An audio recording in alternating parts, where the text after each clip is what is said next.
Good morning everyone. आज हम लोग भौतिकी के कुछ ऐसे प्रश्नों के बारे में जानेंगे जो 2023 की परीक्षा के दृष्टिकोण से काफ़ी महत्वपूर्ण है। हमारा पहला प्रश्न है, उत्तल दर्पण का उपयोग वाहनों में साइड मिरर के रूप में क्यों किया जाता है? तो इसका जवाब होगा, उत्तल दर्पण का उपयोग वाहनों में साइड मिरर के रूप में किया जाता है क्योंकि उत्तल दर्पण किसी वस्तु का हमेशा काल्पनिक, सीधा और वस्तु से छोटा प्रतिबिंब बनाता है। साथ ही इसका दृष्टि क्षेत्र भी काफ़ी विस्तृत होता है। अतः उत्तल दर्पण का उपयोग वाहनों में साइड मिरर के रूप में किया जाता है। हमारा दूसरा प्रश्न है, अवतल दर्पण के उपयोगों को लिखें। तो हम लोग लिखेंगे, अवतल दर्पण के निम्नलिखित उपयोग हैं। पहला, इसका उपयोग हजामती दर्पण के रूप में किया जाता है। दूसरा, इसका उपयोग वाहनों के हेडलाइटों, सर्च लाइटों इत्यादि में परावर्तक के रूप में किया जाता है।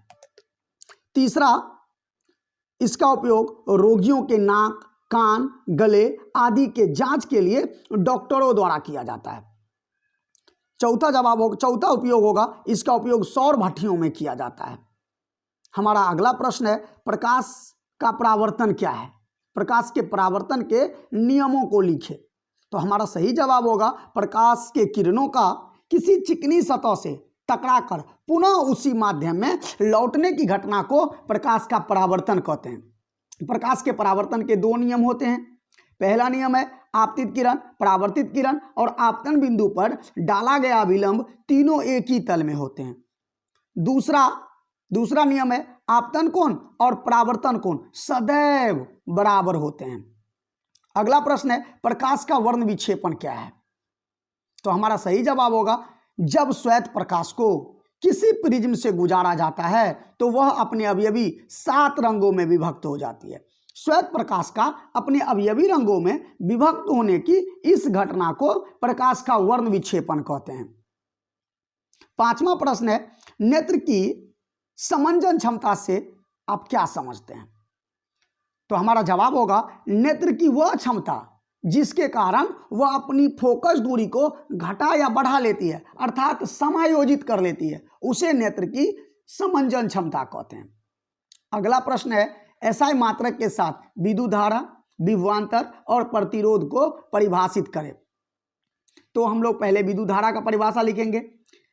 प्रति एकांक समय में किसी चालक के दिए गए अनुप्रस्थ काट से प्रवाहित आवेश को विद्युत धारा कहते हैं। विद्युत धारा का एसआई मात्रक एम्पियर होता है। दूसरा है विभवांतर। विद्युत क्षेत्र में किन्हीं दो बिंदुओं के बीच के विभव में अंतर को विभवांतर कहते हैं और विभवांतर का एसआई मात्रक वोल्ट होता है। अगला है प्रतिरोध। प्रतिरोध किसी पदार्थ का वह गुण है जो पदार्थ से प्रवाहित विद्युत धारा को निर्धारित करता है। प्रतिरोध का एसआई मात्रक ओम होता है। अगला 7 नंबर प्रश्न है, लघु पथन से आप क्या समझते हैं?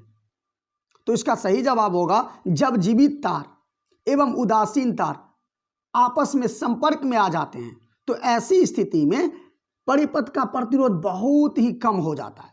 फलस्वरूप परिपथ से होकर अत्यधिक धारा प्रवाहित होने लगती है। इसी घटना को लघु पथन कहते हैं। यह घटना लघु पथन कहलाती है। अगला प्रश्न है, नवीकरणीय ऊर्जा स्रोत क्या है? तो हमारा सही जवाब होगा कि ऊर्जा के वे स्रोत जो प्रकृति में सतत बने रहते हैं तथा जो अनंत होते हैं, ऊर्जा के नवीकरणीय स्रोत कहलाते हैं, जैसे सौर ऊर्जा, पवन ऊर्जा, जल ऊर्जा इत्यादि।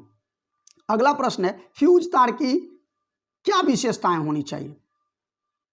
तो हमारा जवाब होगा, फ्यूज तार ऐसे पदार्थ के बने होने चाहिए जिसकी नंबर फर्स्ट प्रतिरोधकता अधिक हो, नंबर सेकंड और गलनांक कम हो। अगला प्रश्न है, यदि किसी बल्ब पर 220 वोल्ट 60 वाट लिखा हो तो इसका क्या अर्थ होता है? तो हमारा जवाब होगा, इसका अर्थ होता है, यदि किसी विद्युत परिपथ में इसे लगा दिया जाए तो यह 220 वोल्ट के विभवांतर पर 60 वाट शक्ति का उपयोग करेगा।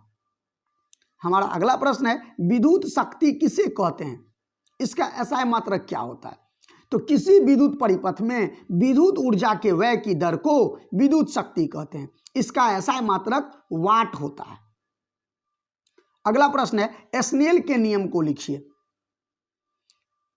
किन्हीं दो माध्यमों और प्रकाश के किसी विशेष वर्ण के लिए आपतन कोण की ज्या और अपवर्तन कोण की ज्या का अनुपात एक नियतांक होता है। इसे ही हम लोग स्नेल का नियम कहते हैं।